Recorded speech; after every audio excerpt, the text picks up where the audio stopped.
Every day seems to bring a new poll and a new leader in the race to govern the country. Otago University politics professor Janine Hayward says it requires some guesswork to figure out what the polls are telling us. One interpretation would be to say that voters are very volatile, that the swings in the polls that we're seeing are because people are still making up their minds.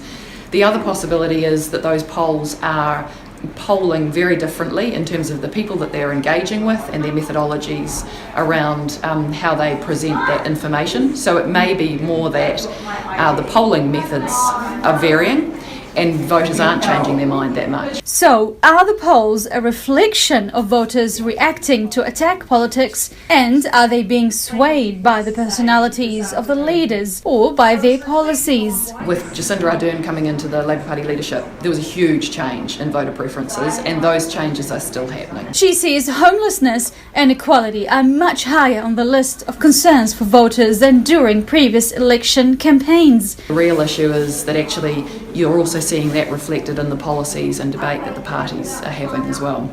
However, the number one concern remains. Economic issues, as they always are, was still the number one concern for people, and that's always been the case. That's generally how people vote in terms of job security and their own financial security, whether or not they think the government's going in the right direction. Hayward says this year's campaign is so tight. The policies the parties are targeting are precisely the ones that concern voters. And the environment has also featured better in terms of up the list in voter concerns, and also getting much greater profile in terms of the discussions about policy, particularly with the Labour Party adopting some of the Greens' ideas about climate change.